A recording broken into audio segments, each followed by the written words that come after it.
వీర రాఘవ పెరుమాల్ అక్కడికి వెళ్ళిన తర్వాత మనకి దర్శనం క్లోజ్ అయితే పూజారి వారు మన మీద దయతో మళ్ళీ దర్శనాన్ని చేయించారు కదా.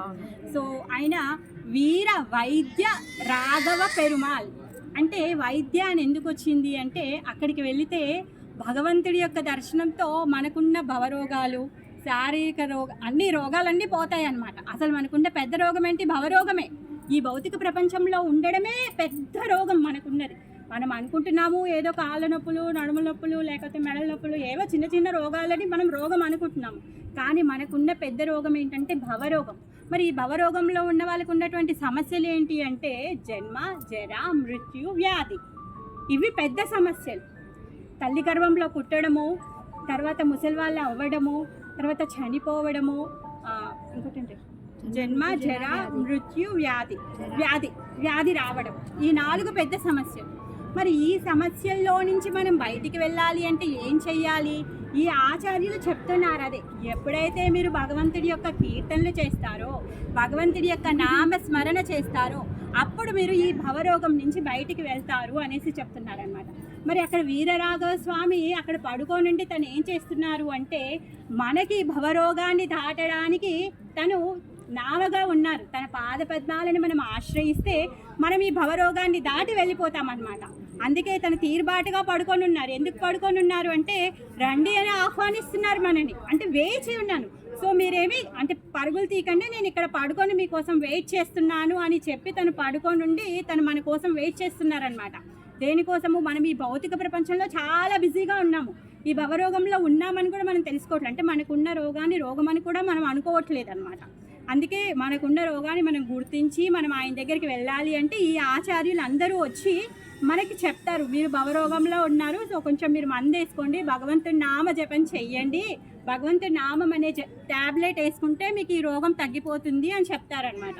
ఆ విధంగా భగవంతుడి యొక్క కీర్తనలు వీళ్ళు చేస్తూ మన కోసంగానే భగవంతుడి యొక్క దివ్య దేశాలన్నింటినీ ఏర్పరిచారు. ఇప్పుడు ఉత్తమ భక్తుడు ఎక్కడ కూర్చొనైనా భక్తి చేయొచ్చు. ఆయన ఇంట్లో కూర్చోవచ్చు, ఆయన పెరట్లో కూర్చోవచ్చు, ఎక్కడైనా కూర్చోవచ్చు. కానీ మరి ఇన్ని చోట్ల తిరిగి ఇన్ని దివ్యక్షేత్రాలను ఎందుకు ఏర్పరిచారు అంటే మనం ఈ భౌతిక ప్రపంచంలో చాలా బిజీగా ఉన్నాం కదా. తాగుబోతూ ఉంటే తాగుబోతూ అవుతాము, తిరుగుబోతూ ఉంటే తిరుగుబోతులం అవుతాము. అదే మీరు భగవంతుడి యొక్క దర్శనం చేసుకుంటూ ఉన్నారనుకోండి, భక్తులం అవుతాం. అందుకే మనందరి యొక్క భవరోగం తగ్గించడం కోసంగానే భగవంతుడు ఇన్ని రూపాల్లో దర్శనం ఇస్తున్నారు. ఇంతమంది ఆచార్యులు అందుకే ఇన్ని విధాలుగా కీర్తిస్తున్నారనమాట.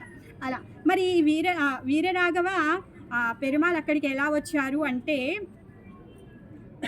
బద్రికాశ్రమంలో పురువ్యూర్ అనే దంపతులు ఉన్నారంట. వాళ్ళిద్దరికి పిల్లలు లేకపోతే అక్కడ బద్రికాశ్రమంలో చాలా ప్రార్థిస్తే భగవంతుడు యొక్క కృప వల్ల వాళ్ళకు ఒక కొడుకు పుడతాడనమాట. వాళ్ళు ఏం చేసేవాళ్ళు అంటే శాలి యజ్ఞం చేసేవాళ్ళంట. వాళ్ళకి పిల్లలు కావాలి అని చెప్పేసి భగవంతుడి ప్రీత్యార్థం శాలి యజ్ఞాలు చేసేవాళ్ళు. అది రోజుకి 1000 సార్లు చేసేవాళ్ళంట. ఒక యజ్ఞంలో 28 శాలి గింజల్ని దానం చేస్తూ వాళ్ళు చేసేవాళ్ళంట. ఆ విధంగా భగవంతుడి యొక్క కృపతోని వాళ్ళకి శాలివాహనుడు అనే పుత్రుడు పుట్టాడు.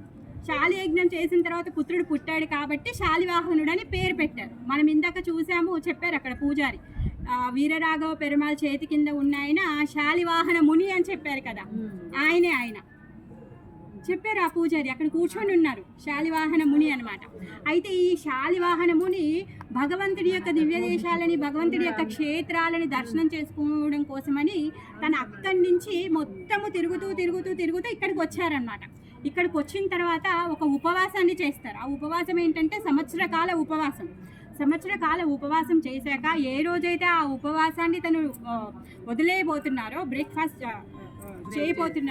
చేయబోతున్నారో ఆ రోజు తనకి దొరికినటువంటి ప్రసాదాన్ని 4 భాగాలుగా విభజించి తన కోసం ఒక భాగాన్ని పెట్టుకొని, అతిథులకు ఒక భాగాన్ని పెట్టుకొని, అక్కడికి వచ్చిన జంతువులు అవి ఉంటాయి కదా వాళ్ళకి ఆ విధంగా ఒక భాగాన్ని పెట్టుకొని అందరికీ షేర్ చేస్తూ తను పెట్టుకున్నారనమాట. అయితే ఆ రోజు ఒక బ్రాహ్మణుడు వచ్చాడనమాట. ఆ బ్రాహ్మణుడు వచ్చి నాకు ఆకలేస్తుంది అనేసి అడుగుతాడనమాట. మరి అతిథి కోసం తను తీసినటువంటి ఏదైతే ఒక భాగం ఉందో ఆ భాగాన్ని తీసి ఆ బ్రాహ్మణుడికి ఇచ్చారు. ఆ బ్రాహ్మణుడు అది తిన్న తర్వాత లేదు నాకు సరిపోలేదు, నాకు ఆకలి ఇంకా తీరలేదు, నాకు ఇంకేమైనా ఉంటే పెట్టండి అనేసి అంటారనమాట. మరి ఇంకేం చేయాలి? తన కోసం ఏదైతే ఉంచుకున్నారో ఆ భాగాన్ని కూడా బ్రాహ్మణుడికి ఇచ్చారు, తినేస్తారనమాట. సో ఆయన ఇంకా ఆ రోజు తన ఉపవాసాన్ని విరమణ అవ్వలేదు. ఆ ఉపవాసము మళ్ళీ ఇంకొక సంవత్సరం కాలం తను చెయ్యాలనుకున్నారు. అంటే ఉద్యాపన అవ్వలేదు. సో అందుకని నేను ఇంకొక సంవత్సర కాలము ఉపవాసం చేస్తాను అనుకుని తను ఏం చేస్తారంటే ఇంకొక సంవత్సర కాలం ఉపవాసం చేస్తున్నారు. చేసిన తర్వాత నెక్స్ట్ ఇయర్ మళ్ళీ సేమ్ డే తన ఉపవాస విరమణ రోజు మళ్ళీ ప్రసాదాన్ని తను 4 భాగాలుగా విభజించుకొని ఒక భాగాన్ని అలా పెట్టుకున్నప్పుడు సేమ్ యాజ్ ఇట్ ఈజ్ మళ్ళీ బ్రాహ్మణుడు వస్తాడు. వచ్చి నాకు ఆకలిగా ఉంది అంటే మళ్ళీ అతిథి భాగాన్ని ఆ బ్రాహ్మణుడికి ఇచ్చేస్తాడు. ఇచ్చేసిన తర్వాత నాకు ఇంకా నా ఆకలి తీరలేదు అంటే తన భాగాన్ని కూడా ఇస్తాడనమాట. ఇచ్చిన తర్వాత ఇంకా ఆ రోజు ఆ బ్రాహ్మణుడు ఏమంటాడు అంటే, లేదు నాకు ఇంకా ఆకలి తీరలేదు, నువ్వు వెళ్ళి నా కోసం ఏదైనా తీసుకొనిరా అనేసి అంటాడనమాట. అప్పుడు ఇతను శాలివాహనుడు ఏం చేస్తాడంటే, సరే అండి నేను వెళ్ళి తీసుకొని వస్తాను అనేసి అంటారు. మరి నేను ఎక్కడ ఉండాలి, నాకు ఒక ప్లేస్ ఇవ్వు, నేను రెస్ట్ తీసుకుంటాను, నువ్వు వచ్చేంత వరకు అనేసి అంటాడనమాట. అంటే వల్లూరు ఎక్కడ ఉండాలి అని అర్థం అంట. వల్లూరు అంటే ఎల్లూరు అంటే నేను ఎక్కడ ఉండాలి అని అర్థం అంట. ఆ విధంగా ఎల్లూరు కాస్త వల్లూరు అయ్యిందనమాట. రాను రాను తిరువల్లూరు అయింది. అంటే అప్పుడు ఆ బ్రాహ్మణుడు ఏం చేస్తాడు అంటే, అయ్యో స్వామి ఇంత దానికి ఏముంది, ఇంకా ఆయన ఏదైతే ఆ కుటీరంలో ఉంటున్నాడో ఆ ప్లేస్ ఇచ్చేస్తాడనమాట, మీరు ఇక్కడే ఉండండి అని చెప్పేసి. తను అలా అడ్డబొరిగిన తర్వాత తను కప్పుకునేటటువంటి ఆ మామూలు, అందుకే మనం స్వామి దర్శనం చేసుకున్నప్పుడు పట్టు వస్త్రం లేదు చూసారా, ఏదో గల్లు మామూలు వస్త్రం కప్పబడి ఉంది. ఆ విధంగా ఆయన వస్త్రాన్ని కప్పేసి తను తీసుకురావడానికి బయలుదేరుతుంటాడనమాట. బయలుదేరుతూ ఉంటే తను డిస్టర్బ్ చేయొద్దు అని ఆ వస్త్రాన్ని కప్పేసి తను అక్కడి నుంచి బయలుదేరి ఒక 2 అడుగులు వేయగానే ఆ శాలివాహన అని చెప్పి పిలుస్తాడనమాట. పిలవగానే తను వెనకకి తిరగగానే తన యొక్క నిజస్వరూప దర్శనము తనకి ఇస్తారనమాట. ఆ విధంగా వీరరాఘవ పెరుమాలు దర్శనం ఇస్తారనమాట. అందుకే ఆయన చెయ్యి కింద శాలివాహన ముని ఉంటారు. నెక్స్ట్ ఆదిశేషు మీద పడుకొని ఉన్నారు. ఆయన తల కింద మందులు పెట్టి ఉంటుంది. ఆ భవరోగాన్ని తగ్గించడానికి వచ్చినటువంటి డాక్టర్ అనమాట.